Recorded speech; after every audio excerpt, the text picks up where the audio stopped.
when you were gonna get up? Well, how long have I been out?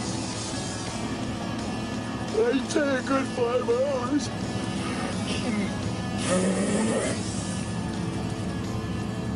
Huh. I expected the Rocky Mountains to be a little rockier than this. I was thinking the same thing. That John Denver's full of shit, man.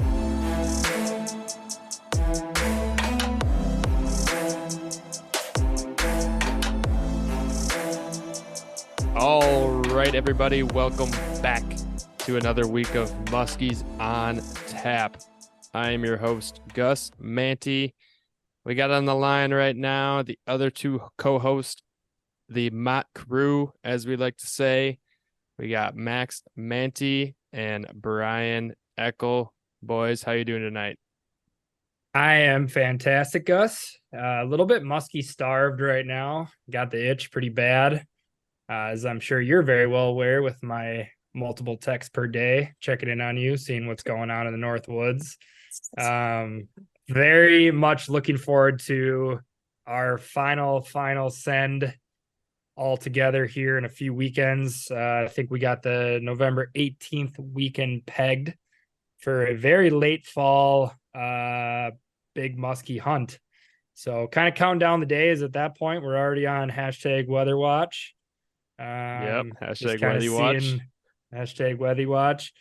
Just kind of seeing what's been going on. I know that you've been able to pretty much fish fairly consistently throughout November. So that makes me a little bit nervous in a way that you guys have gotten some pretty consistently warm temps, because inevitably that bottom is going to fall out. But excited to share the boat with you again. And of course, our other amazing co-host, Brian Eckel, who is with us here tonight. Brian, how's the weekend? How you doing? I'm doing terrific. Happy to be here tonight. Looking forward to sharing this interview with everybody. I'm looking forward to this last final muskie send coming up here in a couple weeks. Season really did fly by. It feels like not too long ago we were weather watching for our pre-spawn send. Yeah, that's right. Yeah. Checking launches, making sure there's no ice, and yeah, the same thing. Yeah, it's for full circle. Hopefully we don't have 78-degree weather the day we decide to go this time around, but I was a little worried last week when Gus sent a picture of some ice building up along the shoreline. So hopefully we're clinging to life. We'll be able to get out there. Gus, what is the current state of the lakes up in northern Wisconsin right now? Current state as of November 6th here. Not that I know of the small lakes. There could be one or two that may be locked up, but today it was raining and it was like mid to upper 40s in temp. I think it even touched 50. So if anything, if any lake got any ice, I think it's gone as of now. So don't fully quote me, but I think every single lake up here is open and gettable. That won't be the case soon again, because all those small lakes that were starting to ice along the shoreline already have just such a cold temp. I mean, once they get sub 40, pretty much all it's going to take is a calm night below freezing, maybe 2 calm nights below freezing to lock them up. But the large lakes are still well above 45 degrees and even into the 47 plus degree range. Oh, wow. So big chill in there. Yes, even some of the big systems, the Cisco spawn still hasn't even started. I've seen some movements on some very predictable Cisco spawn spots, and those clouds are moving in close as the sun goes down each day, but they're not quite there on some of those big systems. But I don't know. Gus, are you keeping an eye on these Cisco because you're gonna try and catch them, or where's your head on that? I haven't tried to catch one yet, but I've seen the clouds.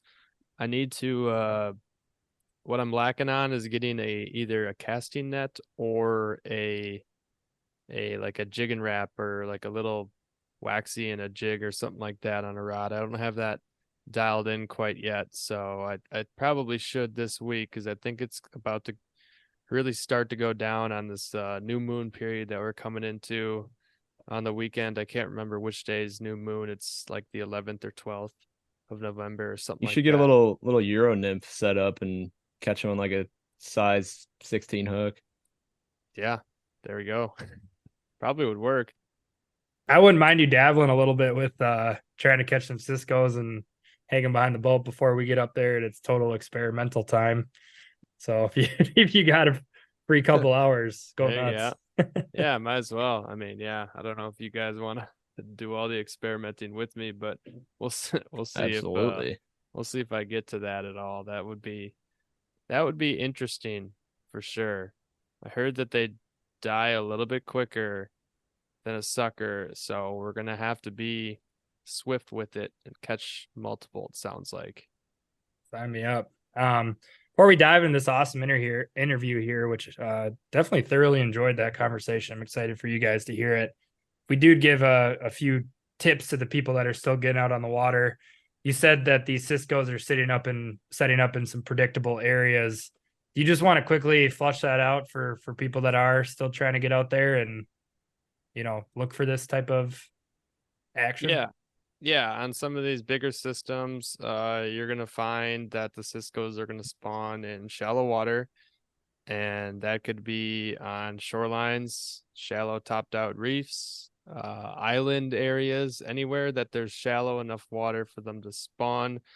I don't know specifically how shallow it needs to be, but I do know that they like areas of like a sand gravel mix along with some fringe weed or whatever's left over. So look for that if you know the lake well. And if you don't know the lake well, just follow those clouds of bait. If it takes you a little bit of time to find the clouds of bait, that's okay, because it's just what the muskies are following in that system. So if you're fishing a spot with none of that going on, there might be no muskies unless there's a few there following some big schools of perch or walleye or crappie or something like that instead. But if you're wanting the Cisco eaters, look for those clouds, especially in that last hour of light.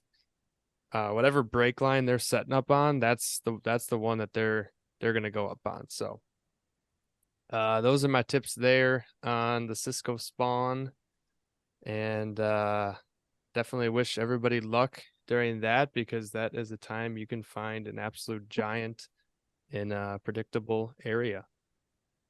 All right. Well, let's key up this interview here with Matt and see you on the other side. Sweet.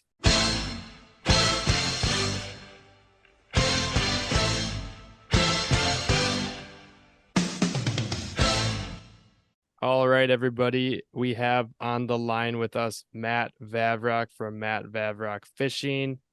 Really awesome to have you on here tonight. We're really looking forward to chop up some muskie talk, whether that be Iowa or any of your other travels. So with that being said, if you want to maybe give a quick background on how you kind of got into fishing and a little bit about yourself and your YouTube channel. Sounds good. Thanks for having me on, guys. Yeah, so I run Matt Vavroch Fishing. That's my YouTube channel. I do a little bit of guiding, but not very much at all. It's just kind of wherever I can fit it in. But primarily, I run the YouTube stuff, and I got into muskie fishing thanks to my father-in-law ruining me for life with my wife's family cabin up in Hayward, Wisconsin. It's just a beautiful place to be.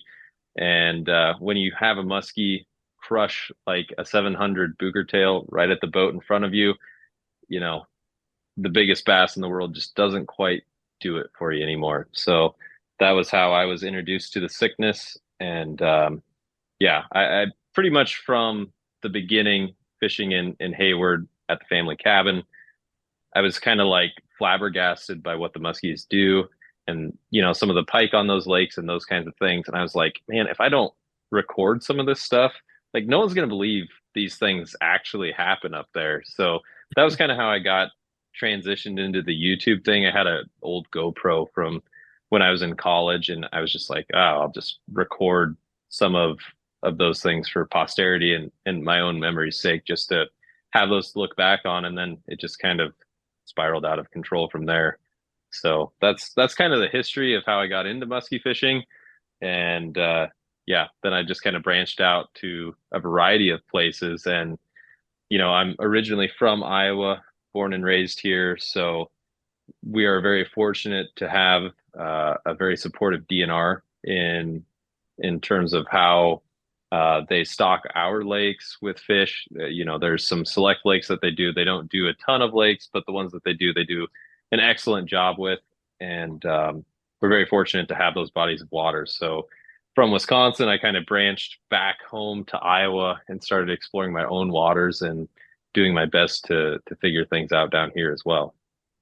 Nice. So it sounds like you got some experience in northern Wisconsin, which we love. When you were making the change and starting to get it, like have things pick up in Iowa, was there any like stark differences right away that you kind of saw with how to fish, like between how you kind of learned to musky fish in Hayward and then when you got things rolling in Iowa? Was there a difference, or was it just musky fishing is musky fishing and you just kind of went and figured it out? Same tactics, or is it how different is it? It just kind of depends on the body of water that you're on, I guess, down here. There's some that are a lot more dynamic than others, and some that are a lot more simple, if that makes any sense at all. But the bodies of water I fished originally in northern Wisconsin were pretty heavily weed based and had that like beautiful green tobacco cabbage. Mm-hmm. So going from that to like, basically reservoirs that have a lot of timber, some rock structure, and then some weeds sporadically throughout the year. So like a lot of our lakes down here have curly leaf pondweed, which is an invasive, which I mean, I'm sure the DNR would say like it's a terrible thing, but like from the muskie perspective, I don't really mind it because it provides those muskies cover, it gives them oxygen. It gives fish, like young of the year fish, a place to hide. So then like it just is healthy for the system itself. And it makes those muskies a lot more predictable down here as well. But anyway, transitioning from like that tobacco leaf cabbage, that broadleaf stuff to like timber oriented lakes was definitely an odd shift for me at first. And there's definitely a learning curve there, but just kind of like beating my head against the wall long enough, I was able to figure a few things out and kind of build on those things as time goes on. I'm pretty far from an expert, but I think just time on the water has taught me a thing or two. Yeah. Is there a few different strains of muskie that are throughout Iowa, or what do you typically see, or what does the DNR typically stock? So I'm like a huge muskie nerd when it comes to the Iowa DNR stocking program. So initially, what the DNR did down here in like the 80s and previous to the 80s was they stocked tiger muskies. But if you know anything about the biology of tiger muskies, you'll know that they don't do particularly well in warm water temps. So the DNR discovered, in the mid 80s that we were having like 80% mortality from those tigers that they were stocking. So Wow. they abandoned that program and then went to like the standard strain muskies, which, there's places far further south than Iowa that those standard strain muskies are stocked. But initially getting those fish rolling, a lot of our original fish are, for lack of a better term, like our Wisco strain. There were times where the DNR would pull from other hatcheries, whether it be from like Pennsylvania or New York. There's some mix in there, but like very little. Primarily, our muskies were sourced from like the Spooner hatchery, I believe, in northern Wisco, and then from there, basically what they do now is they pull broodstock from the Okoboji chain of lakes, as well as Clear Lake and Spirit, I believe. And then those fish are more or less the broodstock for all of the fish in the state. And I believe Missouri too, but don't quote me on that. Again, I'm not an expert. I just read like the DNR plan a long time ago when I was bored. Well, I'm not sweet. a fisheries biologist. That's all right. That's a hefty amount of info right there. I was gonna ask, when they originally stocked those tigers, were they just doing that to bring a muskie program into Iowa, or were there some native lakes down there with already muskies? If there were any native lakes, it would have been the Okoboji chain, but I don't really know for sure on that. I think initially a lot of those tigers are meant to control like either rough fish or undesirable species where they were put into. Like I know a couple of the smaller lakes around my hometown where they were initially put in were to control like yellow bass and shad. Now, I like one of those two lakes that initially had those tigers put in it only received pure strain muskies later on in the stocking cycle, if that makes sense. So Okay. And did they, it's just another question on this. Did the community in Iowa have a little backlash from the DNR putting, muskies in all these lakes and stocking them, maybe too heavily or not too heavily, or, bringing the muskie program down there? I can't really speak to that just because I have not been muskie fishing all that long, to be completely honest with you. I've only been really fishing muskies hard for maybe like 6 years. And that DNR program, I mean, that reaches well back into the 80s and 90s. Okay. So I guess I can't really speak to the initial motivations of, how people felt with muskies or not. But speaking of strains of muskies too, there's one private lake that has leech lakers in Iowa that I'm aware of. Otherwise, it's all Wisco strain from my understanding. Okay. Interesting. I know we're going to dive into some of your travels and your, YouTube stuff, but I kind of want to stick on this Iowa thing just for a second, because it's interesting to me. Your guys' season is extended compared to ours up here in Wisconsin, right? As I've looked at potentially going down there a little earlier, am I wrong on that? No, it never closes because everything is stocked. Even the lakes that we have some natural reproduction in. Like I know that Iowa State did a study on like Okoboji, for example, in terms of natural recruitment from muskies reproducing there after being reintroduced, and the results were good, but I don't think it's good enough to sustain the population. Again, I'm not a biologist. You'd have to cross-reference that with people who know a lot more about those things than I do. But basically, to answer your question, all the lakes here are stocked, year to year or bi-yearly in order to maintain those populations. So as a result, the DNR views muskies as put and take, basically meaning that since they're stocked and since they're put in there, there's no closed season because the natural reproduction on the vast majority of our lakes is so very low.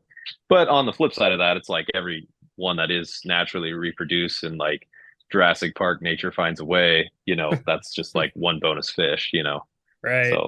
So are you fishing, 12 months out of the year? Is there a certain time when things are much better or worse down there? I mean, I guess like we have such a finite season up here that we can kind of easily break it down, right? Like we have spring, summer, fall. You guys have this 12-month program working up there. I mean, or down there, I should say. When do things kind of simmer down, pick back up? I mean, how does that kind of lay out down there? Totally. So our season is continuous. However, we do have a shorter ice season than you guys. It just kind of depends on year to year. Like some years we'll have ice up the second week of December, and then that'll run through, the last week of February. Some weeks we won't have ice until the first week of January, and then that'll run through the second week of March. It's totally variable based on the year. But like I don't know if anyone really targets them through the ice down here. I know some people will incidentally catch them. Mm-hmm. But again, basically from March until, maybe the second week of December is pretty much your window down here. But that's variable depending upon the weather. And like, there's a lot of guys that will target fish in the pre-spawn from March until April. And then, sometime in April, usually the fish will have their spawn or mock spawn since they're not particularly good at reproducing here. And then you'll have your post-spawn bite after that. May is usually pretty darn good. And just like, you guys up north, that September to October time can be really, really productive down here too, as we transition from those, summer months into fall. Okay. So are you guys fishing that like pre-spawn bite? Because that's something I've kind of always wanted to do. I mean, obviously year round we're thinking about wanting to catch muskies, but like there's a way for us. I mean, I'm in Minnesota, those guys are in Wisconsin. Like we're not far away from Iowa, and we've kind of danced with the idea of coming down there and early April or whatever and checking it out, are you fishing like that time of year like you would in the late fall, or is it like a spring bite up here where you're, kind of using more of small baits and doing that whole deal, or is it more of like a fall bite pre-spawn? I think it just kind of depends. I know a Yeah. lot of guys will run smaller glides and stuff in that pre-spawn deal, and I have not had a ton of success in the pre-spawn myself. I don't know if I mean, that's probably just like a user error thing. Like I'm probably doing something wrong. That doesn't stop me from beating my head against the wall every Of spring, but like, course not. Yeah. I mean, Of I know course. that guys catch some serious fish in the pre-spawn. I just haven't been lucky enough to be one of those guys at this point. I mean, I've caught a couple, um, you know, but the ones that I've caught on, one was on a 6-inch Jake and one was on, I think, a Narcan glide.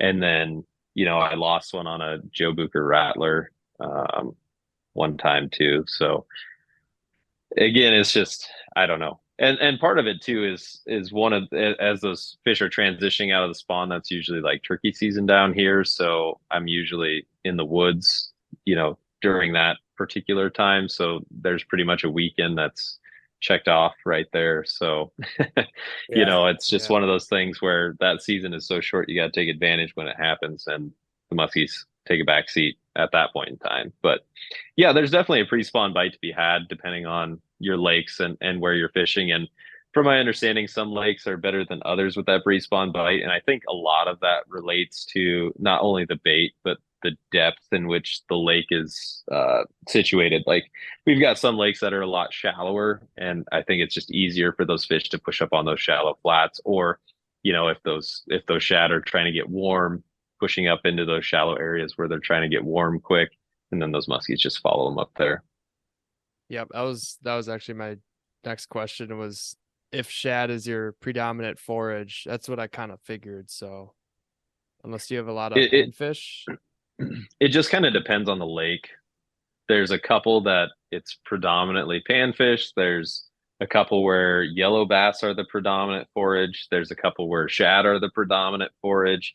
It just kind of depends on the lake and the way that it's managed. I know that a couple of the lakes we've got hybrid striped bass in, and then muskies too. And that the idea is that those predatory species will help control the shad to keep them from getting out of control. And yeah, so usually if you find the bait, you find the fish on those lakes for sure.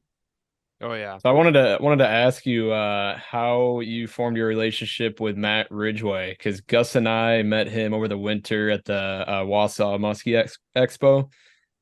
Great dude. We got a couple baits from him. He makes some really cool baits, really cool paint jobs on them. So how did you meet him, and do you fish with him a lot? It's funny. We have talked about fishing a bunch, and we've never actually made it happen. Um, Oh man. but we've, you know, it was like the year of 2020, and I just like happened across some old videos that he posted on YouTube of these crankbaits just getting absolutely hammered, like boat side and stuff. Like I don't know if he still has them up on his YouTube channel, but I was just like, holy smokes, these fish are just losing their minds on these baits. And that was like his original version. And I think that so that was like 2019 or 2020, and he used a different wood than he uses now, and those things are super heavy.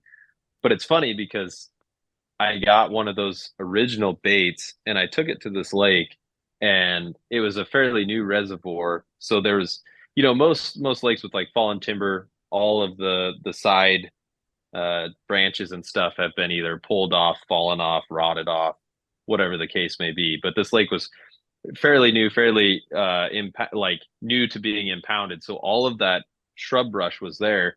And I was like, oh, the water's whatever, 67 degrees, like let's throw a bucktail. And I got hung up 3 casts in a row. I'm just like, I don't know what the heck I'm supposed to throw through this stuff to get fish to engage. So I picked up his like original 8-inch model, and this thing is just like this original 8-inch that he has is legitimately heavier than the tens that he makes now. Um, and I start chucking this thing, and it's just like bulldozing its way through these tree branches, and I get a couple follows, and eventually I finally get one to eat. It wasn't like a giant; it was probably like 35 or 36, but It's one of those things where one fish makes the day, and it was just cool to share a memory with my wife, and then a good friend of mine was just happened to be in the boat with me at the time too. So it's just a cool memory to have, and I was pretty much sold on them since then. And they're Um, just sorry, go ahead. yeah, sorry, I didn't mean to cut you off there. I'm just curious, like how you typically use them because I've used them like in the straight retrieve, sort of as a jerk bait. Do you troll them at all, or? I have trolled them a fair amount. I have not had any success doing that as of yet. I usually, if I'm going to troll more baits than one, I try and have one in a spread just because, and because I know that they work. Being trolled, I know that some guys here in Iowa have had some success with that. But oh shoot, I just blanked on what your question was. More of like a How? jerk bait for you, or? Yeah, no, how to work them. It's funny because I get asked that a lot, and I respond usually with such a cop out answer where it's like, I try and make it look alive, which is it's such a cop out, but it's very true. Where I'm kind of like twitching it and kind of reeling it, and then sometimes I'll do this thing. If you watch like Glenn's video from 54 Bust, I haven't put mine out yet. I just haven't had time to edit it, but like where I'll kind of like work the reel and the rod at the same time, and that'll allow that bait to dig a little bit deeper. So where those fish are, sitting kind of below the line of sight, kind of just outside of the edge of light, if you will, you can get that bait a little bit deeper right to where those fish are. And that's pretty much what was happening in Canada, where I got those two fish with Glenn that day. Cause it was like, I couldn't, the water's crystal clear, but like I couldn't see the bait and I couldn't see the fish eat it. Whereas like when I could see the bait, they were coming up and kissing it or just following it or whatever. So that seemed to be the difference. I don't know if I hope that answers your question a little bit. I mean, I can go into more detail with that. No, yeah, that was good. I've mixed it up a ton with them, and we have a weird crankbait bite this year where you can tell usually pretty quickly if they're firing up on crankbaits or not. So I've dabbled with the Ridgeway a good amount, but still looking for the first one to eat it. For sure. Just keep chucking them. They will. They pull big fish.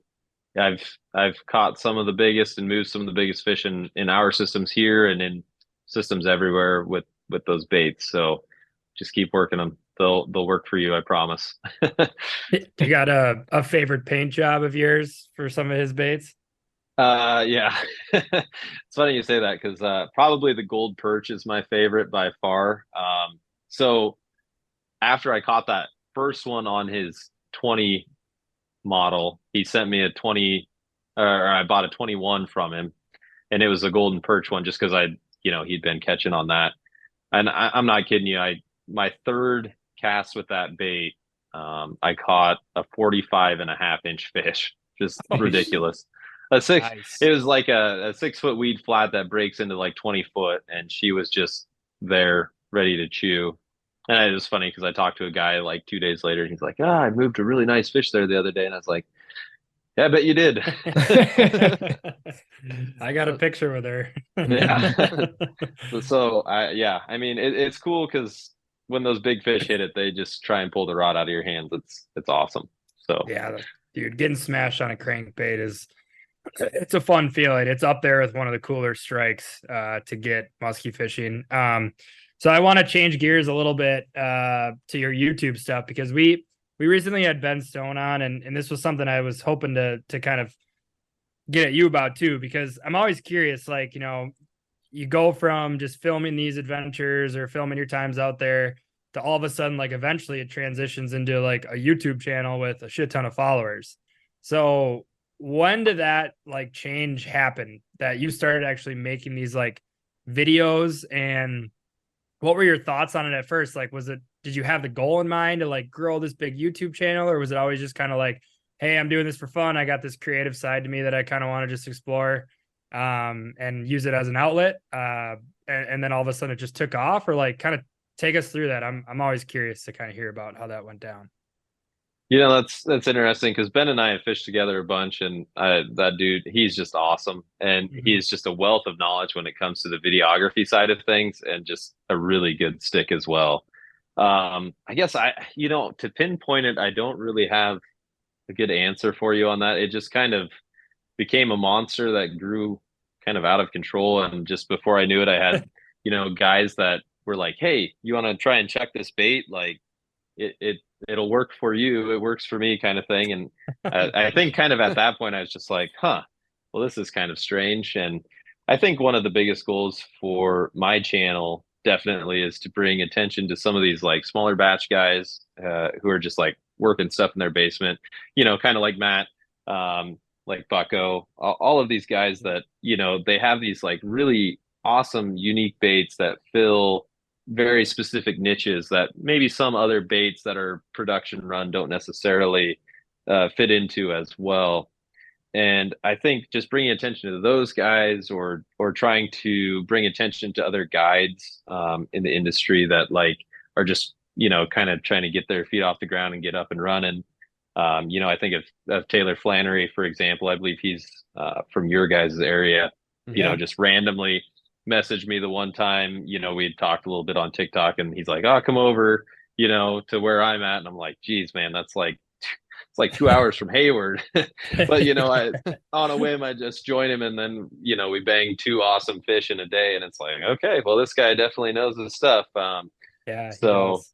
He's a good stick. yeah, he's a great dude. He came down and stayed with me last spring, and just absolutely put on a clinic behind me all weekend long with a Phantom. So yeah, we he sent me a snap of that specific Phantom later in the season when it bit the dust, and we said a little prayer and set it to rest. So, but yeah, I guess I don't really know. I don't have a great answer for you on that one. I think it was just one of those things where the platform kind of developed on kind of, for lack of a better term, I hate to use this term, but just organically on its own. And just, I think hopefully people identify with what I do. I just like try and be a guy who just, goes out on the weekends. I try and put something together, and hopefully people can relate to that, because I don't have a ton of time. Like, I've got a full-time job. I'm a teacher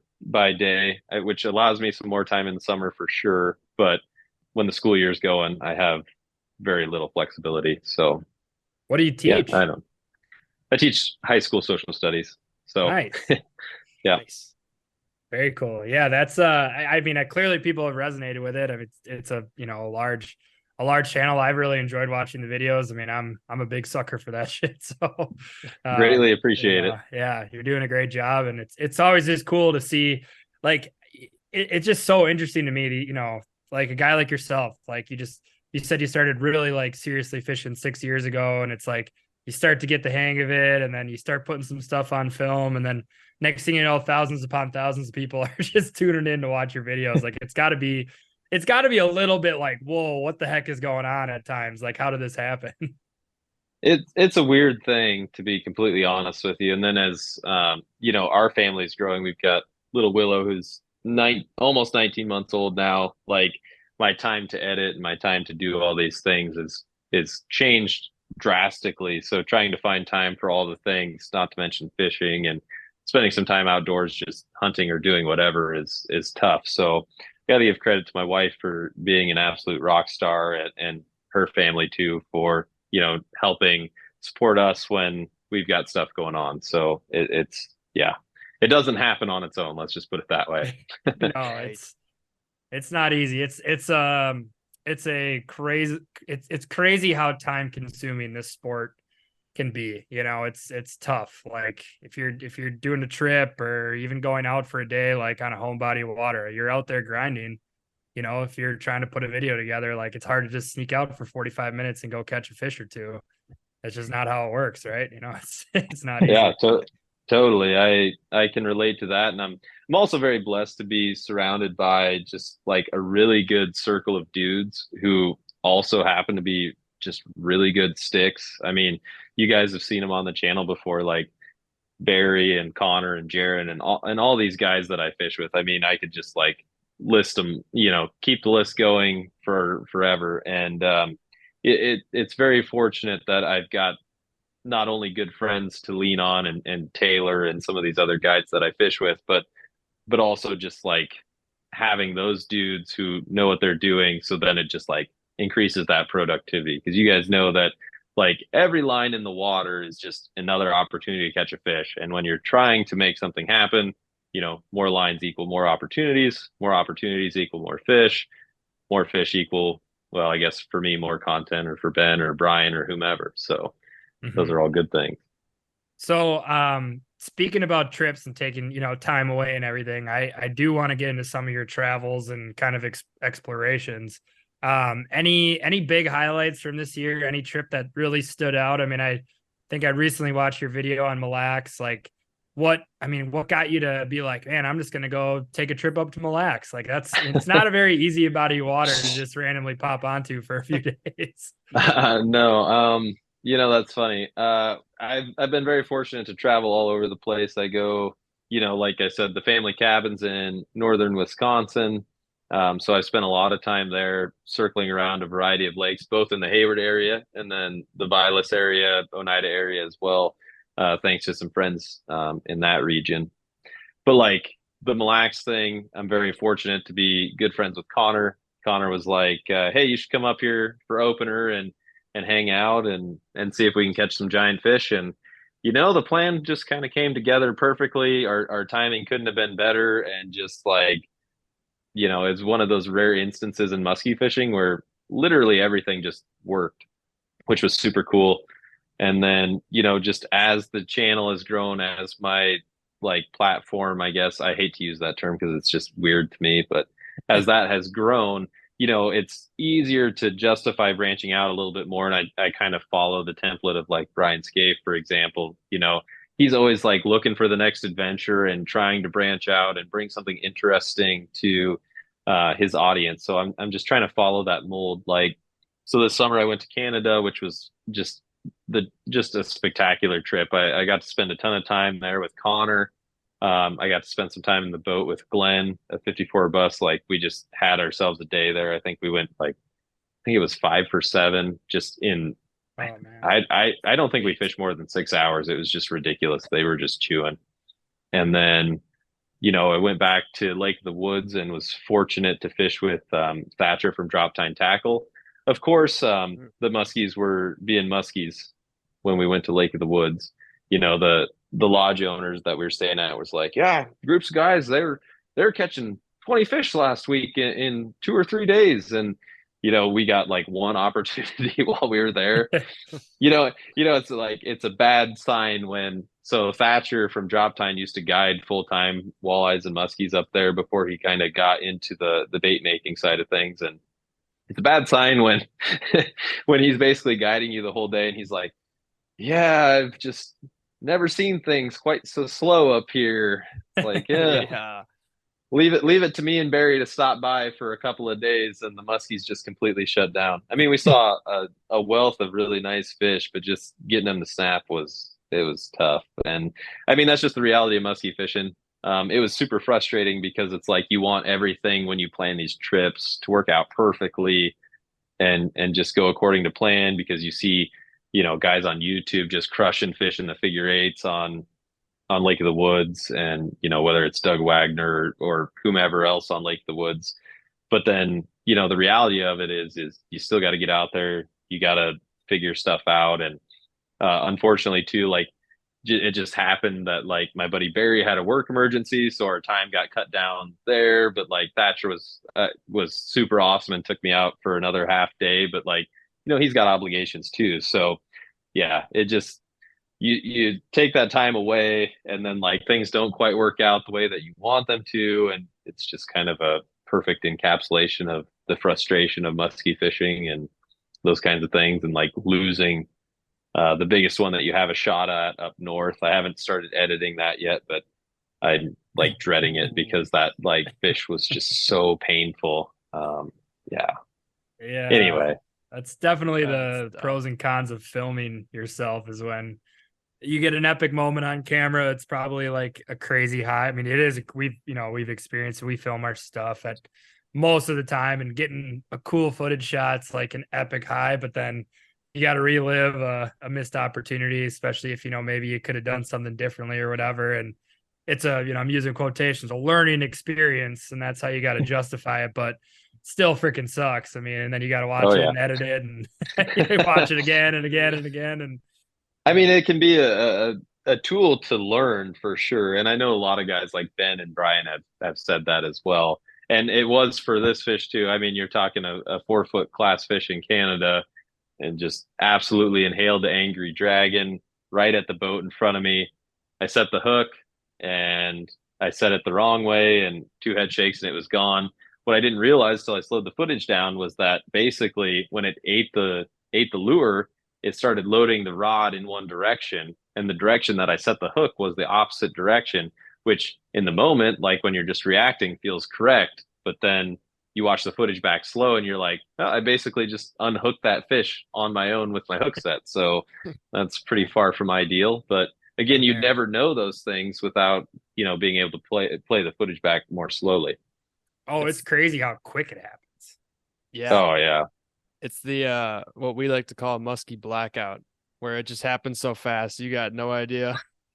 and then you just forget everything because like you'll be like, oh, I just caught that fish in the 8th corner of the figure 8 or something like that in the moment, and then you look back at footage, you're like, oh, I caught it on the 2nd turn. Like you think it went around Yep. for an eternity or something like that. Because I know off the top of Totally. my head, I'm thinking of one fish that I missed this summer. I thought it inhaled the entire bucktail, and I looked back at the footage, and it was like it didn't even touch the bait. Like I thought it inhaled it, and I set the hook, and I looked back at the footage, and it never. I should have just started the figure 8. I completely screwed up. That was a funny one. We always get them where like when we catch one, be like, oh my God, inhaled it right when it hit the water, and then you'll look back at the footage and you were like 3 pumps in or whatever. Totally. Must have hit him on the head. Yeah. So going off the filming stuff, like talking about catching and muskies being muskies and having trips that, you kind of have a harder time getting them to go. I mean, do you feel, has there been any part of you that it's been, I don't want to say like it's taken away from the experience at all, because that's not the right words, but like just the added pressure of like, okay, I'm going up to the Lake of the Woods. Obviously you're going to enjoy yourself. Like you're spending time on the water fishing for muskies, but like, is there a layer of added pressure now that you've got this like channel that you're like, man, I going up to Lake of the Woods, like got to go shoot a really cool video. Should probably catch some fish to show people. Like, is that a thing for you that you deal with, or do you not really think about it much? I try not to, but I think that trip I definitely felt it more than most, especially like leading up, like Lake of the Woods was the 3rd stop. And like leading up to that point in time, I was more or less averaging, enough content for a video a day. And, we had just had that awesome day with Glenn, which is going to be probably 2 videos worth for me. I think he wrapped it into 1, but I'll probably break it into 2 because we caught one. I went out that morning and we got one early before I met up with Glenn later in the day. So anyway, that's neither here nor there, but like just having that leading up to it and then just, experiencing the Dead Sea phenomenon more or less. Like we had a shot at one fish and my buddy Barry got a really nice pike up there, but that doesn't really move the needle as far as content is concerned. And there's a good chance if I can find some time to edit it and put it out there, like it's definitely a good opportunity for a keeping it real video. Like Brian Scape just put one of those out this past week where, he didn't catch a muskie, had some really nice pike, had some opportunities, but it's muskie fishing. So, but I think the reason maybe more so than anything, feeling pressure up there was just like time away from my family.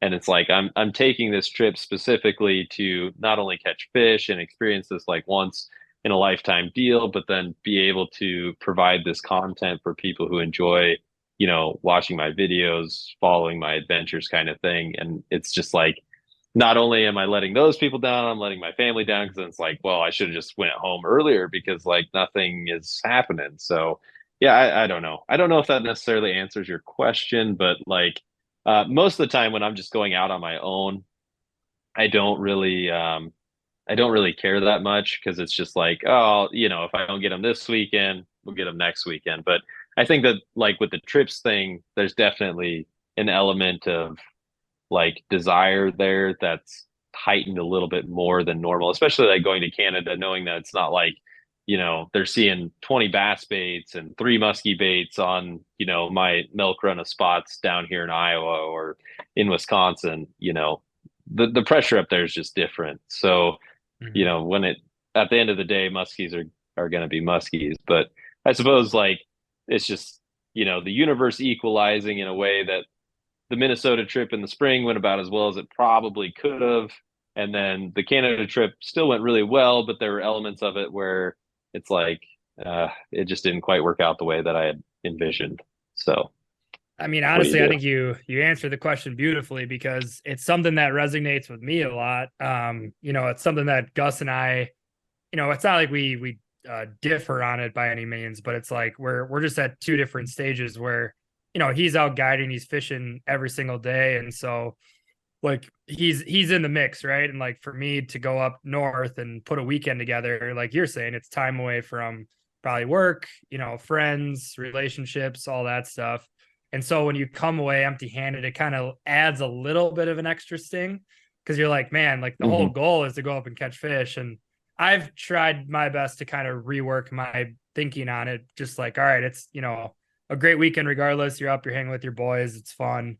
But yeah, I feel that like it resonates with me when you're like it's a little extra pressure because you're kind of you're not forgetting about your responsibilities back at home or anything, but it is what it is. Like you're taking time away, you're doing these trips, you're doing them for yourself to kind of explore the passion. And when they don't go well, it's kind of like, God damn it, like I really wish this would Totally. have gone a little better.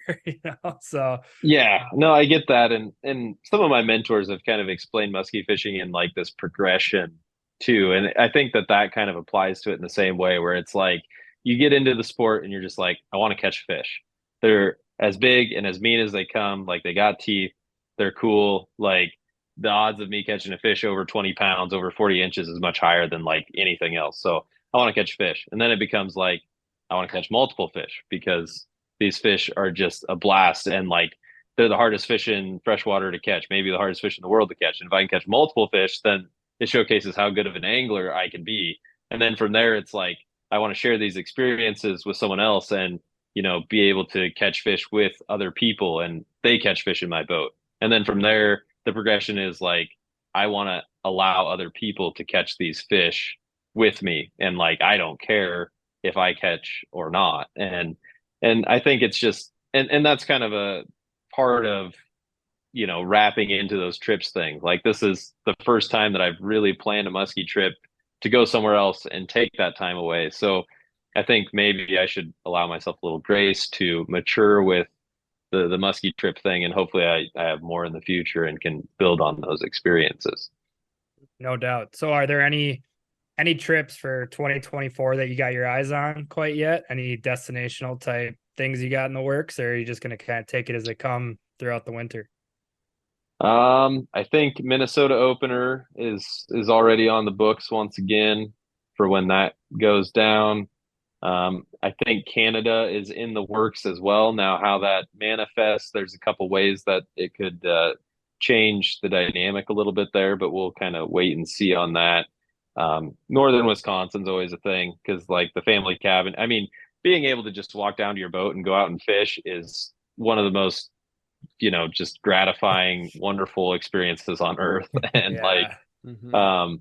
but also it can be like super frustrating too. Like my last week in Hayward this summer, for whatever reason, it just seemed like the Dead Sea. And I had, I went from like catching a fish in the figure eight to like moving a couple fish to just like not seeing fish for 3 or 4 days. And then, you know, I moved a couple fish and I'm like, oh, I can go back on these fish, except I can't because we got to leave tomorrow. So, it's what, especially on bodies of water that really well, that kind of dynamic can be frustrating when you're fishing, basically every day.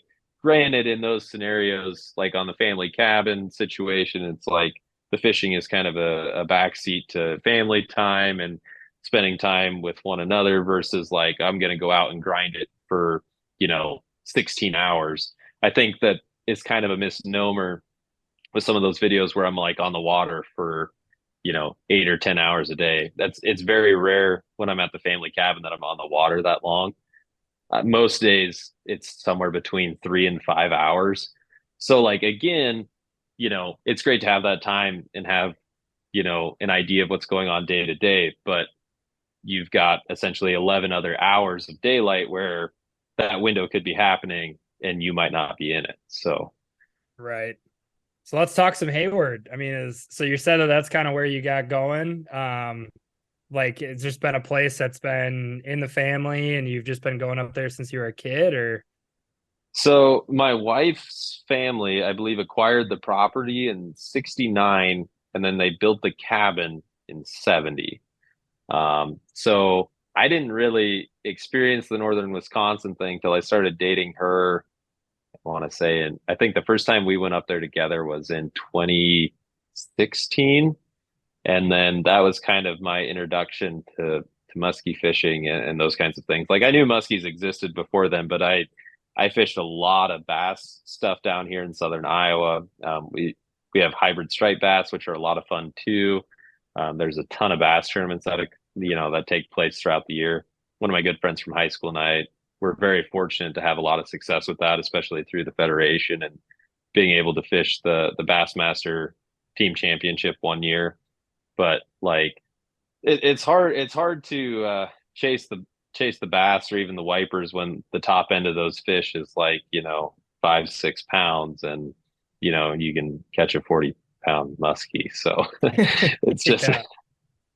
I just struggle to talk myself into it at times. So Yeah. don't get me wrong, I still like getting out with my buddies and stuff, bass fishing from time to time, but it does not happen nearly as often as it used to. Hayward's cool, man. I mean, that's like when you go there, it's I love what I love about Hayward is they like lean into the muskie thing. Like every bar you Totally. go to, there's mounts, there's stories, there's whatever. I mean, I think it's great. I mean, I obviously Brian, Gus, and I grew up fishing Vilas County, and that's where we all got the addiction. But I think we always kind of credit our trip to, we took a trip on a whim one weekend to Hayward, like, hey, let's mix it up. Brian and I were living in Minneapolis at the time. Gus was in Eagle River. We're like, let's meet halfway. We, did the whole, all right, what lake should we go to? Let's do some research online, and kind of stumbled across some water that we wanted to fish and broke it down, all that shit, and booked a little motel room. Actually, that first time No, I yeah. slept in the truck. first time we I- did that, we slept in the cars. I think that's what made that trip so great and like so Yeah. memorable. I don't know. I mean, it definitely like kind of spiked our itch to, adventure more out of Vilas County, but sleeping in the car was, I think in the garbage area. yeah, in the dumpster lot. Yeah, when it was super hot out, mosquitoes flying around your head at night. It was quite the experience. Middle of July. Yeah. we would like, okay, so the story goes where we had set up this trip like for 2 weeks in advance. We're like, we all got the weekend open, and then the week of we're like, well shit, we should probably find some lodging. We're like, oh, we'll figure it out. When what was going on, Gus? There was like some convention that was going on in town. There was I think like a whole, oh, I could get this wrong. Something like a big Native American bash going on. Like the whole town of Hayward was just juiced. Like everywhere was booked. Yeah. All the campsites were full. Yeah. Yeah, and I think they I called have this... Oh, go ahead. Yeah, they have like several events throughout the summer because they've got like the Muskie Fest and then the Lumberjack Championships, and then I think like the Ojibwe have a huge powwow every summer too, and there's just constant stuff going on throughout the community, which is super cool when you're up there a bunch to experience all those different cultural things. And like I totally agree, like the cultural heritage, the richness of the history, it's just really hard to beat, and it makes those experiences 10 times cooler up there because it's just like where it happened for so long. Oh yeah, like you got the quote unquote world record muskie being caught there. And, yeah, that's in a bar. That probably helps. Yeah, it's got to be real. It's hanging up in the bar, but yeah, like that week we were trying to find lodging, and we're like, man, we can't find anything. So we were about to kibosh the trip. We're like, oh, that's such a bummer. Like we were all fired up for it, and then Gus was calling around, and some lodge owner was like, I mean, we don't really have a campsite, but if you guys want to sleep in your cars, like we have a little bit of an outlot. We showed up. There was like we were saying, there's like dumpsters all around. I mean, the lodge was awesome. He's like, yeah, I mean, if you just promise me you'll come and eat dinners and drink beer here, like you guys can stay. And we literally were able to tie up our boat, charge it, everything right out the dock of the lodge. We're staying there for essentially free. But we got treated like royalty, and yet we Yeah. slept by the dumpster. But I mean, everything else was just incredible. We drank beers after we'd fish from like 5 a.m. to 9:30, 10. Yeah. And then we'd go to the bar and hang out with the owners. And then I was like, that was like the trip I think that really got the juices flowing of like, okay, we want to do this like all the time. So, That's awesome.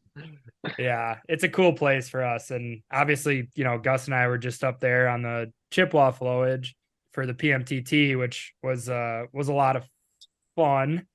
It was a little bit stressful. a little stressful at times, but it was a blast. And I know that you've dabbled out on the chip. So, I mean, do you got any good memories out there? Any good Wisconsin memories up in Hayward for fishing wise? I've got more memories in that kind of region of Wisconsin and muskie wise than probably most guys would have, fishing all around here for most of their lives. But yeah, I don't know. I mean, the chip is such a interesting and dynamic fishery, and just the way that it's like it's a lake, but it almost fishes more like a river, and just there's just spots on spots. You can just like keep going, and then it's crazy too. You can stop at an island and it's like, well, this looks good, and then there's nothing going on there, and then you hit a random one and bang a 42 incher, and it's like, what's different, but something's different. And yeah, I mean that it's such a cool body of water. I mean, there's so many cool bodies of water. It's like you can fish water that's got 25 foot of visibility there. You can fish water that's got like 2 foot of visibility or less, and there's lakes with giants, there's lakes with numbers. It just all kind of depends on what you're looking for and what you want to experience. And realistically, just having the cabin up there and spending time with family and putting family members on fish and just doing those things. And there is a little bit of satisfaction to the fact that like my wife's family introduced me to the sport, but then like now I'm like the guy that they go to, like, okay, Matt, where are the fish at? Like, what are we doing today, kind of thing. And that's kind of a cool thing. And it's just a cool deal to be able to share those moments and memories and catch fish, put people on fish, make memories. Yeah, it's really neat. I hope that like maybe someday I could do a little bit of guiding up there on some of our water if I could ever hammer down our schedule on a consistent basis, but I don't know. We'll worry about that when the time comes. Yeah. Well, I guess as like a teacher, that's probably some sort of a option down the road. Yeah, it totally is. It just kind of depends on like the availability and flexibility that we have going on, because it never seems like we get up there the same week of the same year, depending on all the random things that we have going on back at home. And then that doesn't really bode well for trying to plan things in that way and coordinate things. Like if someone's trying to book a trip 6 months out and you're just like, well, I might be there the second week of June, that doesn't work. So when I get a solid schedule figured out, that's when I'll get more serious about it. So not to mention there's some serious sticks up there who know a lot better about that about the bodies of water up there and the region itself than I ever will. So yeah. I feel like Hayward and the Vilas County area are definitely notorious for kicking out some really, really good anglers. And I think a reason, just like from an outsider perspective, is because there's so much diversity there that like it kind of forces you to become not a one-dimensional angler. Like totally. you have to adapt to kind of what the bite is and what's going on. And like you were saying, even like take the chip for example, it's like one body of water, but there's what do you think, Gus? I mean, how many different types of lakes are in the chip? It seemed like 6, 5, I don't know, sections, 12. It was crazy how different it was. Got to be one of the most visually intimidating bodies of water, I think. We've not musky fished in Canada, but or like Lake of the Woods. I've heard, that's it kind of is like that, but it felt like when we were there, it was one of the most visually intimidating. Like you were saying, there's just spots on spots where it's almost like information overload. It's a hard Mhm. body of water to break down in a short amount of time. That's for sure. Yeah, there's definitely spots on the chip that remind me a lot of the Shield type stuff for sure. Having been there now this year. Have you been to Vermilion? I have not. I drove right by it on my way to Canada though. That'd be tough for me to do. I was just like, huh, a little out of body experience for a second there. Dude, I don't think I can ever explain the feeling I had driving when we went up to the PMTT at Vermilion, and when like you kind of come up this road and where we were staying, you like make a turn around the corner, and like you kind of, as Gus and I were talking about, like, when you're driving through Minnesota, like there's not that same kind of feeling you get when you're driving up to Vilas County. Like you're not just like in this, tunnel of trees, and you're not seeing a lake every, when I drive to Vilas County, I drive past 35 lakes on the way to the cabin. It's like, it's musky country. But when you're going to Vermilion, it's just like nothing. And all of a sudden you like make this one turn, and it's like, there she is. You're just like there. You're like, holy shit. And you start kind of getting that like feeling like, oh my God. That's how I was like, I don't know if I'll be able to really replicate this feeling. I mean, it's a cool body of water. I would highly recommend. It's no secret, but it's definitely fun to fish. I think that's the great tragedy of muskie fishing is there's so many cool places to go, and there's just never enough time to make it all happen. Never enough time. I know. And like, you want to do like some exploration stuff, but you also want to hit the stuff that like obviously is known to be great, and like balancing all that's just not an easy task. No, it is not. And speaking of like branching out and stuff, I kind of want to talk some baits here.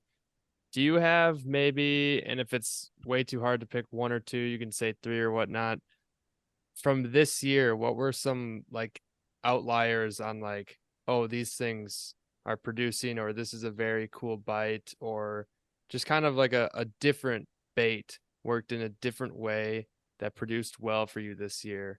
Like, what are some of those? Yeah, that's a great question. Probably like, do you mean like top baits, or do you just mean like kind of off the wall, like a random thing that worked really well that I thought might but didn't, or but like didn't anticipate it working as well as it should have, or I don't maybe know. a couple of each. Yeah, I was gonna say a couple of of each, like smaller company baits. Maybe not everybody knows. Yeah, the smaller company Okay. baits, and then also a top bait from the year or something like that. Sure. Okay. So yeah, like one that kind of caught me off guard that I figured would work really well was the Top Line Dipstick XL from Adam Muller at Top Line Baits. I threw that in northern Wisconsin, and I kid you not, the first two spots I threw that bait on, I got bit.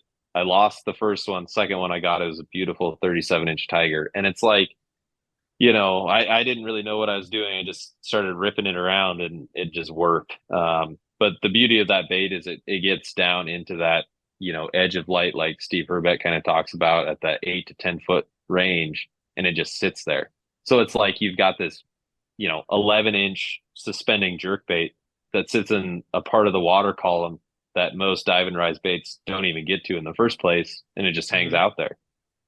And that one, I figured it would work. It looked too good not to work, but I did not anticipate it working nearly as well as it did. So that was a cool one that kind of caught me by surprise. In the spring, I moved a lot of fish and had a couple of heartbreakers on the 6-inch bucko.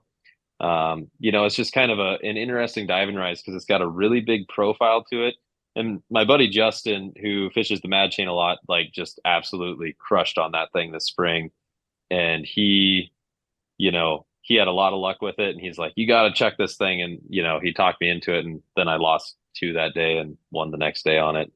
And, it is what it is. But did you say that? Yeah, that's definitely a bummer. You said it's like a wide body or big bait that. Yeah, it's just really fat. Like, it's just a really fat profile for a dive and rise that, like, the Navins work, and I had a lot of luck with those this spring as well, but it's just such a narrow profile that the Bucko just kind of offers something a little different. I don't know if it moves. I assume it moves more water down there, but it just kind of wobbles and dips and dives and does weird stuff. And the Muskies Perfect. keying on it. I had like hybrids coming after it on one of the lakes I fished it on, and they're just like trying to figure out, I think, what the heck it was down there. Is it real or not? It was just so strange that morning. And the water's so clear sometimes in the spring that you can see some of those things happening that you wouldn't be able to otherwise. And just like these fish are just doing weird stuff down there. Sometimes those like really erratically moving baits are just awesome for bites, but man, the hookup on them can be tough, like real tough. Yeah. And another thing with that, when you're saying like wide body, what's coming to my mind is like maybe it's because they can't clamp down super well on it enough. Like it's a lot of bait moving around that they can kind of I don't know what the word I'm looking, like throttle Can't really away, like inhale it. Yeah. they can shake it away, Yeah. kind of like the difference between how Bait people gives it say leverage. leverage, Yeah. yeah, More leverage. like how people say a hookup percentage on a tube is really good because they can squish it, as opposed to like a Dusa or a dog where it's just fully hard. Sometimes that could be it too, but definitely something new or different in the water is definitely important, because it sounds like it gets a decent amount of pressure in your Iowa lakes, and I'm sure it's here and there in the Hayward where you fish for pressure wise. Yeah, I'm just always looking for an edge, just something different, just something unique to throw that maybe not a lot of dudes have access to or aren't able to get over the counter as easily. Which again, I acknowledge the privilege that kind of comes with some of those baits that I have access to that maybe some people do not. But again, like probably my top producer this fall was the Ridgeway, and then like overall, the Dusa was a huge one again for me this year. Just you guys had Jeff Van Remortel on. I listened to that, and just like it's interesting because you guys can relate to this being from Wisconsin and knowing the Wisconsin thing, where people are like, just throw bucktails. Bucktails catch fish all the time, and it's like. The West Coast strain ones aren't necessarily that easily fooled, but the bucktails have their time and place. But like, there's something about popping those deuces and dogs out of the water or out of the weeds that just really makes those fish they can't stand it. And there's like one random off the wall day where I caught two on a hella dog. Like I Oh, cool. I don't know. I just randomly was like, it's something different that'll get deeper down to the weed line, so I'll try it. And like literally the first spot of the day, I just had like 3 hours in the afternoon, and I was like, I'll just try it, whatever. And I catch like a 36 on the first spot, and then I'm fishing a spot, kind of on my way back that I usually hit. That's kind of a community hole, and I like hook up, and I'm just like, oh God, this is the one. Like this is the fish, and like the rod is loaded, and there's people like in a pontoon hollering. I'm just like, oh, stay pinned. And Had an audience. I get it to the boat, and I'm just like, I just like get deflated, and it's this like scrawny 37-inch male that I caught earlier in the season, and it just like somehow got hooked through the belly. So here I'm thinking I've got this like 30-pound fish on there, and it's like dragging him awkwardly through the water, so it just feels huge. I was just like, I mean, super jazzed to have a fish for sure, but I was just like, huh. Especially because it's like historically kind of a big fish spot, so just like you're a little deflated by the fact that you got fooled so easily by one being fouled hooked. But I was gonna say, funny. have you tried doing that trick? I feel like Taylor Flannery maybe made one, and I know there was a video on.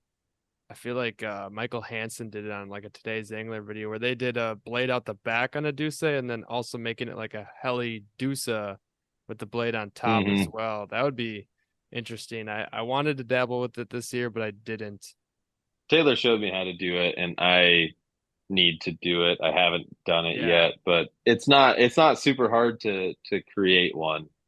He said that he's definitely had some luck up there in your guys' area chucking that around.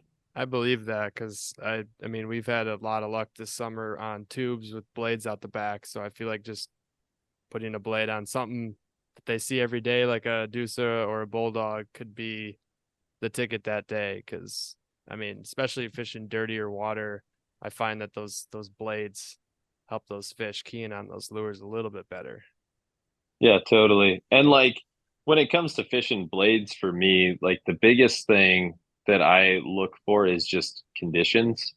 You know, if it's like low light period or there's, some clouds that come in out of nowhere or just a light breeze or something different, that's usually where I turn to a bucktail versus some of the other stuff.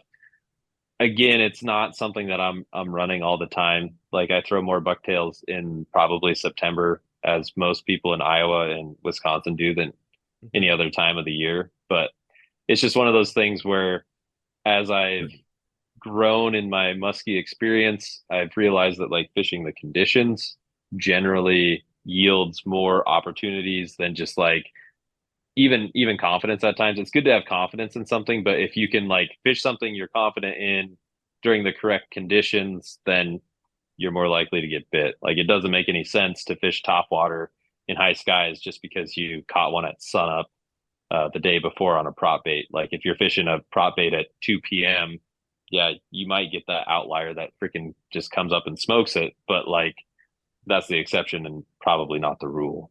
Hopefully that makes sense. You hear that, Brian?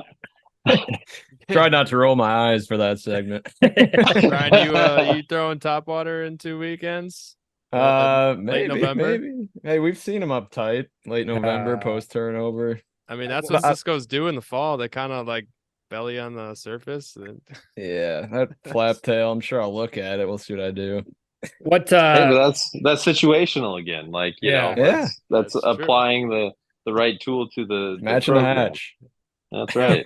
Brian will be throwing it every day, all day. It's the conditions. Matt, what kind of, when you are throwing blades, what kind of blades are you throwing? I've been fortunate through Glenn to get my hands on a few Dadsons, and blade with no name. Blade with no name has been my top producing bucktail of all time, and it's got some juju that I don't think people can replicate, to be completely honest with you. That thing just grinds in a way that drives those fish nuts. I've never seen muskies try and kill a bucktail like they kill that thing. It's just ridiculous. What is the I don't know the specs on that blade. Are you able to share that, dude? I mean it's like a 10-10 with a teaser off the back. I think that they vary the teasers and how they do it, so I wouldn't even be able to tell you. Sometimes it's a blade, sometimes it's how they align the blade. So yeah, I'm very fortunate to be able to chuck some of those. Pretty much that's at this point, pretty much all the blades I chuck are Dadsons, and yeah, they haven't done me wrong since. It's quite amazing when you vary the bucktail presentation and you find out what they're honing in on. Like they still freaking chow bucktails. I mean, we had one this year that was money for us that Gus tied up. Gus, have you said what that was on the podcast yet? I don't think so. I think I've kept that one really close to the chest. Don't blame you there, dude. But yeah, like it's crazy. I mean, I kind of always just looked at bucktails just being in one box, and that's just not the case. Like when you can find out what they're wanting in the blade department, you can really get on some pretty sweet bites. So good to hear that those Dadsons are money. I'd love to get my hands on one of those. That'd be sweet. Yeah, they're awesome tools. I feel very fortunate to have a couple of them. Awesome. So I also have a question here, or maybe just like let us in on how you do this. But I see that you've done a couple live bait pike with pike for muskie. Oh, that's pretty cool. We've wanted to maybe dabble with that. When, where, and why? I know I've watched your videos. We definitely should. When, where, and why do you use them, or how do you like to use them? Anytime in northern Wisconsin that I can drag a live pike behind the boat, I do it. It doesn't matter what time of year, whatever the conditions are.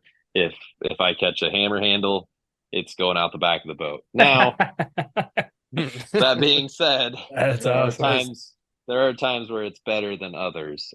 It seems like right after, like in that post spawn period where they're kind of transitioning more to open water, I think I think it's more effective there. And this is all just like conjecture on my part, but I think the reason for that is you have a lot of those little pike are still hanging pretty shallow from their own spawn, but the water's cool enough that they can hang out in that cover.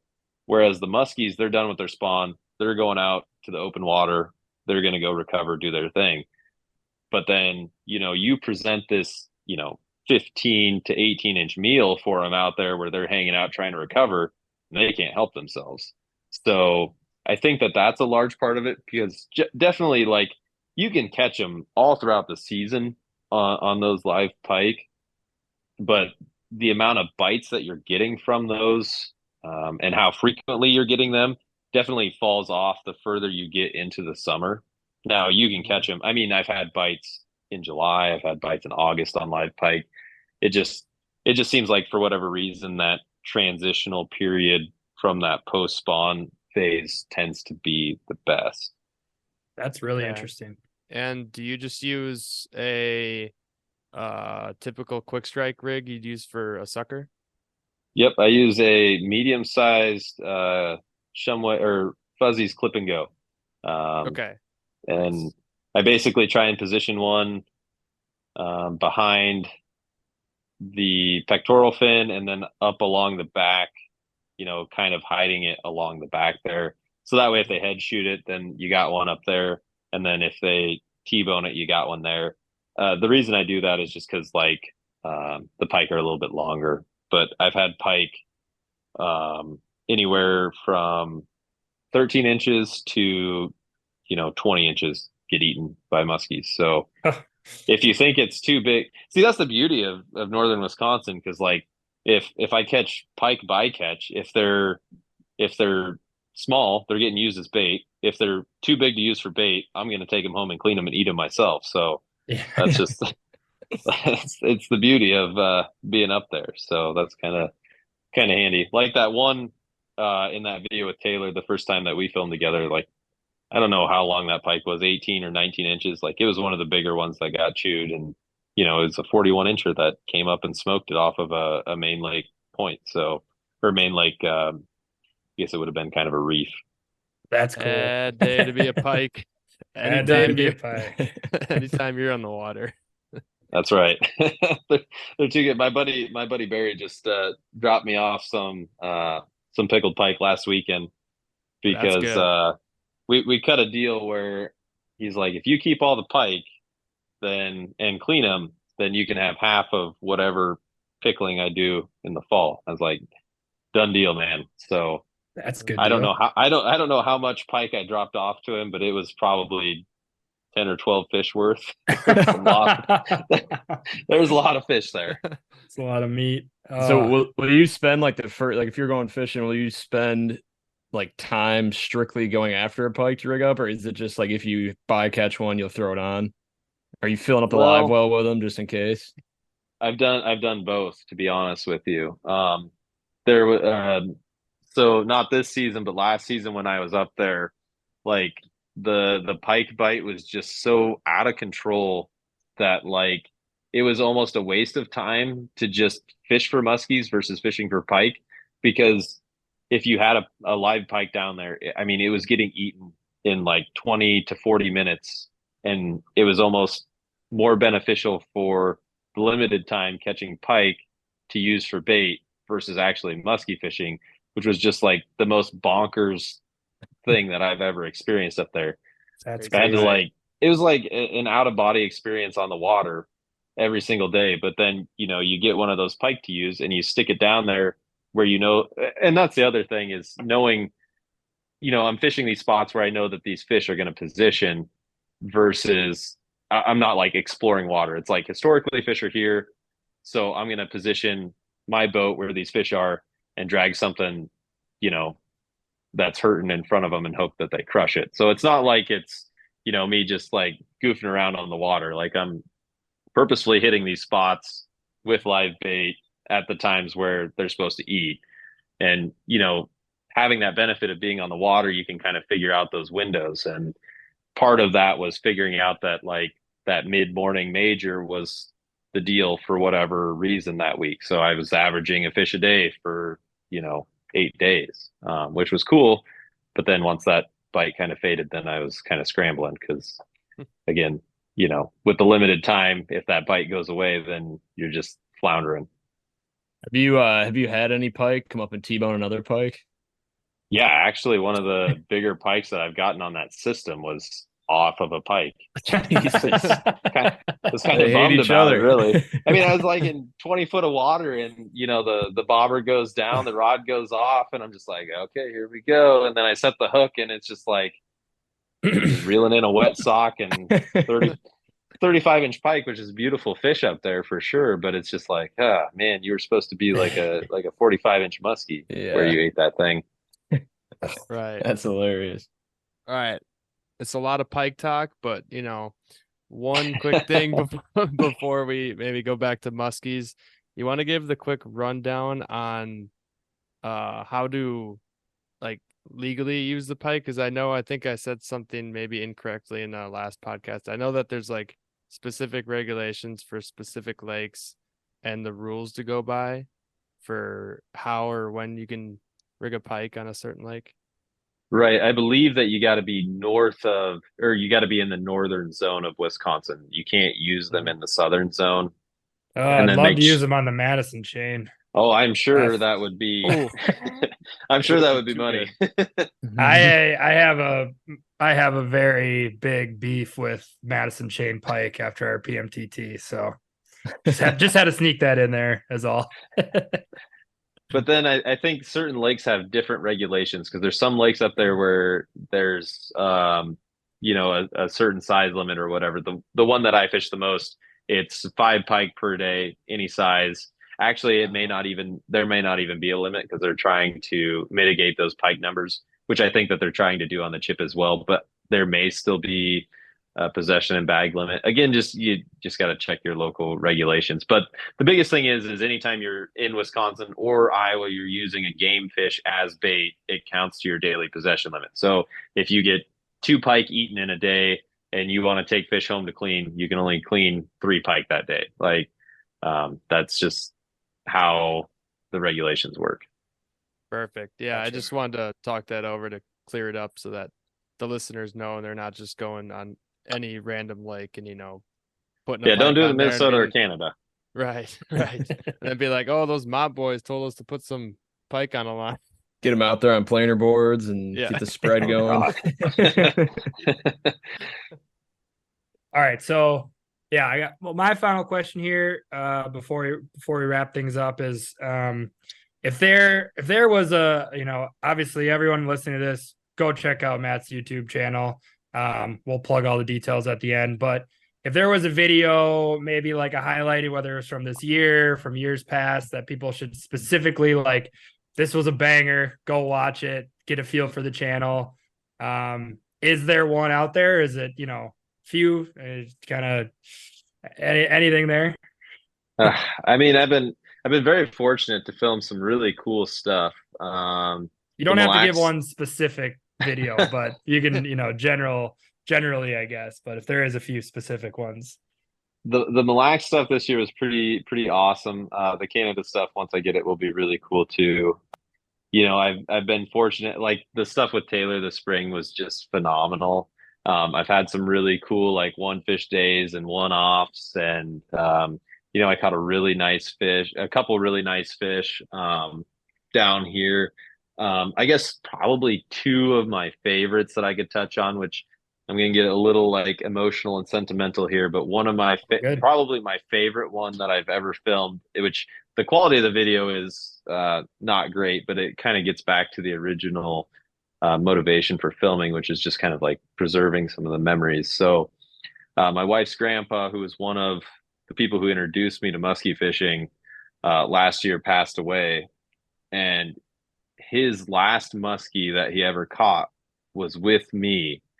I'd never trolled before, but like he was limited on what he could do. I mean, the dude was like 85 years old, so like he just was not super mobile, and basically trolling was the only option to get a rod in his hand. So we just decided to go for a boat ride during the mid-afternoon. I think it was the major at that point in time. And I was like, screw it, we're just gonna try and hit some of this main lake stuff. If it happens, it happens. If not, we'll just, have a couple brews and enjoy a boat ride. But just like lo and behold, the muskie gods smiled on us. And the first spot we trolled around, rod goes off and he catches a 44.5-inch fish, Oh my God. which is as big as he's ever caught out of that lake. It tied his personal best from that lake, the lake that he has fished, 50 years, 60 years of his life. Wow. Which was just, I mean, it's impossible to articulate or put into words how cool that memory was. And then on top of that, so we get reset and do all the things. And then, the next main lake point we hit, rod goes off again. And her grandma, who has caught, I don't know if she's even caught a muskie before in her life, caught a 36-incher, just, the rod. It was just insane. That was just a 6 3/4 inch custom X twitch, chaos show color from a few years ago. And it's just like, you could not script stuff like that. And then one of my other favorites from recent times was literally the week after he passed away. I happened to get some time away, just as the family was doing their thing and just kind of together. Was able to sneak away for a day to do some fishing, and I caught a 48-incher on a ridgeway, literally like, just a few days after he had passed. And it's like, holy cow, that is just insane. And my buddy Barry went on to catch 3 others that day. We went, I think it was like 4 for 5 that day, just something stupid. And you just can't script stuff like that. And it's one of those deals where people wouldn't believe you if you didn't have it on camera, for them to access. So it's just, and those kinds of memories are just impossible to quantify or put into any sort of rational perspective, because it's just indescribable. Yeah, I think it's easy. It's really I think one of the biggest attractors to the sport is it's easy to have sentimental moments with these fish. Like, as big of assholes as they can be, they do a good job at sometimes coming out and doing their thing when, you need it most sometimes, which is always kind of great, It's a cool thing. And I've got like my dad's first muskie on film. I got his like biggest muskie on film. Like, it's super cool stuff. You just can't put a price on those memories once you have them on a hard drive and then they're uploaded and last forever. So that's awesome. Yeah, that's super cool. I got one quick question, kind of quickly bringing back to the baits. I know we kind of talked about best ones on the year, or maybe a couple cool ones from some smaller batch bait manufacturers. But was there one bait, maybe it only caught one fish this year, but it was just super random, you didn't expect it to be that bite, and it's just like a very random lure that maybe helped put a fish in the bag for a video or maybe that day or something like that? Yeah, I've got one now that I've had a second to think about it. So the Lee Lures 6.5-inch Death Paws minnow. I picked one up a couple of years ago when he first came out with them. And I was just like, this is cool bait. It's going to catch eventually. I just got to find the right application for it. My good hunting buddy, Nate, and his dad were sharing the boat with me for a weekend. And he got his first muskie on that 6.5-inch Death Paws minnow. Don't ask me why. Don't ask me how. It was the only bite we got all weekend, but it was that one. It was, I don't know if it was 34 or 35. I don't remember, but beautiful fish, first muskie. It's one of those baits where you look at it and it's a when bait, not an if bait. And it finally got cranked at the right time. So that was awesome. Sweet. Awesome. Well, we really can't thank you enough for coming on. This has been really fun. I'm excited to hopefully have you on again in the future. Especially as you continue to do these really cool trips and shoot really cool footage. For everyone that's listening that hasn't checked out your channel, give a good way to, get them there and what they're going to see? I mean, I know you've touched on it quite a bit, but what's the best way to kind of find you? My YouTube handle is at Matt Vavroch Fishing. That's the easiest way to find me. Tons of musky stuff on there. There's some ice stuff on there and some other multi-species fishing stuff too, but mostly muskies, especially at this point. And then my Insta is just at Matt Vavroch, and same with my Facebook. I share stuff and just try and put those memories out there for other people to maybe appreciate or enjoy as well. And yeah, I mean that's the main point, and try and get some attention to some bait makers that are doing some awesome stuff that maybe not as many people know about. Great. Well, we'll have to That's stay awesome. in. We'll have to stay in touch throughout the winter. Maybe us fellas can slide down to Iowa and get out on the boat with you and in the spring or something before the Wisconsin season opens up if we're lucky. Heck yeah, dude. Yeah, just keep me in the loop on that. We'll figure something out. I really Awesome. appreciate you all having me on. It means a lot. Cool. Yeah, of Thanks for course. coming on, Matt. Appreciate it. Yeah, thank you so much, Matt, for coming on.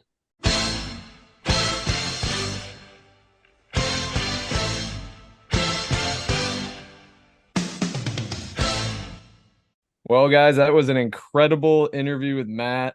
Learned a lot from him in a short amount of time. I think we're going to try and get him back on maybe for round 2 in the depths of winter. What was your guys' biggest takeaway there?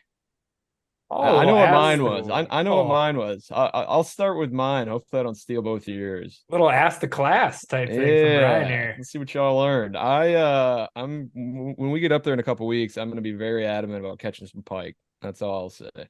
Mm. Hmm. Not Cisco's though. We're not going to try that. But we'll get a smorgasbord.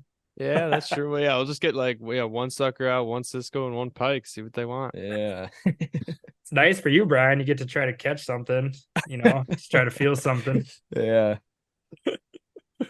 I think what I learned about, and definitely I'm probably going to see this watching plenty more of his videos, because I've kind of been stockpiling videos this summer anyways, because I don't typically watch too much YouTube in the summer. I kind of save it for the depths of winter, for, something to watch. But I really like learning about these new baits that he's kind of got going with all these like small batch bait That's manufacturers. right up my alley. Yeah, that's something kind of cool that I definitely want to look into and maybe support some of these companies and get some of these cool baits, because he's had some videos with some cool lures, and I definitely maybe have my eye on that top line dipstick, which I think is kind of a like a modified jerkbait dive and rise lure, which me, I love my dive and rise. So if I can have anything to kind of complement a suic bite,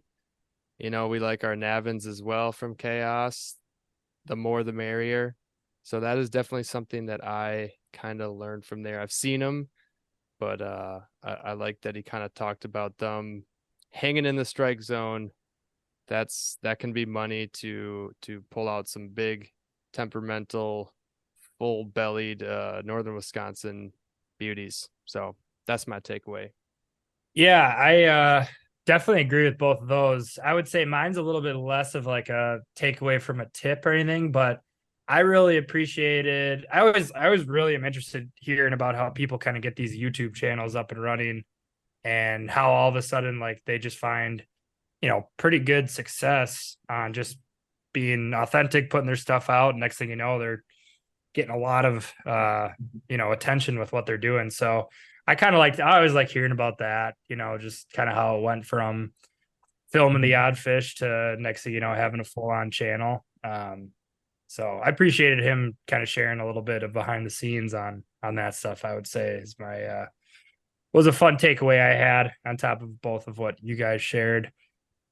All right. Well, so, diving in here, let's kind of clean this up. Any podcasting housekeeping items we want to touch on? I know we've gotten some great DMs on the mod page still, and your Instagram, Gus. People still sending in Gene Talk, sleeping in Gene Talk, which I love. Gene Talk is huge. It's really become Yeah, it's become a staple. We found some more So gene sleepers. They're I starting to might come have to out. put something together for our little muskie bender here in a couple weekends. yeah. You got like an outfit ready to go, Uh, like a Canadian tux, or what do you got? Yeah, I called up Sims. I let him know the situation, Oh so yeah, that's we'll have I'm a right. little sure you did. might have a little cussy. And they didn't leave you on red. Didn't leave you on red. What was that southern accent? they didn't leave you on red, boy. Hey, leave you on red? Nah, I ain't heard back. You know who's been leaving me on red is Abu Garcia Real Repair. Damn, shout out. I just checked. I forgot, and I just checked last night. I'm like, where the hell is this thing? Still no email. I'm gonna call him this week and figure it out. About time you step up to the big leagues anyway. Get yourself a Tranks. Yeah. Oh, hey, whoa. Whoa. Just beat that out. Brian, who is good enough for you in the tackle industry? You're just a prima donna, man. Nah. I'll tell you what, those boys over at Bomb Squad Flat Tails, they got it going on. There's a shout out. Shout Like a out. pathetic excuse to get a sponsor. Pathetic attempt. The only bait they like. Bomb Squad. All right, so season's starting to wrap up here, fellas. I want to talk a little pod directional quick on where we're heading into the end of the year. I mean, I think from what it sounds like, we're going to try to keep things rolling. Obviously, we don't have the tournament updates and kind of week by week reports. There's just, a lot of our listeners have kind of headed into deer season and put their boats away. I've been seeing a lot of those stories on Instagram and whatnot. So season's wrapping up. I mean, obviously we're going to try to get out for another time or two. Gus, you're still fishing until every lake in Vilas is locked up. But as far as the podcast goes, what are you thinking, fellas? Are we just going to keep trying to get some awesome guests on and give us something to chat about? Since I think we're gonna have to get a little wild with it this winter.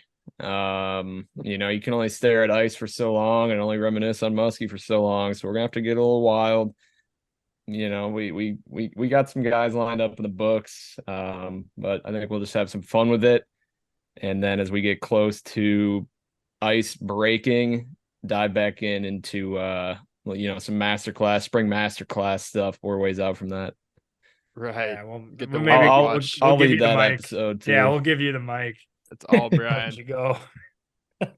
I will not be doing an ice fishing masterclass pod, so I'm sure Gus, you can run with that. No, I will not run with that. We're gonna do guests in the winter. That's gonna be our content. I'm not gonna talk about walleyes and pike through the ice. That So as on a serious note, as the season wraps up, I mean, what's the expectation for releases for the podcast? You guys think moving forward? Think we're gonna try to keep this once a week clip going, or do you think it's gonna be maybe try to do it for as long as we can, and then if the guests kind of start to spread out? What are you thinking, Gus?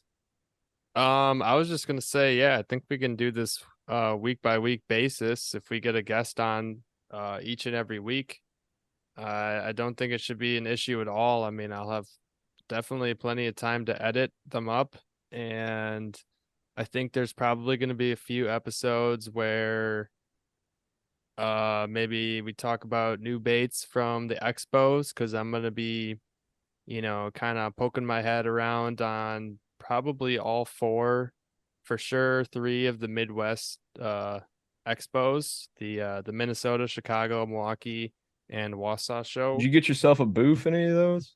No booth, Brian, no booth for me, but I'll be probably rocking the mod hoodie. Better be. I know, I definitely will be rocking the mod hoodie. I'll have probably a Monday Night Muskie League hat on.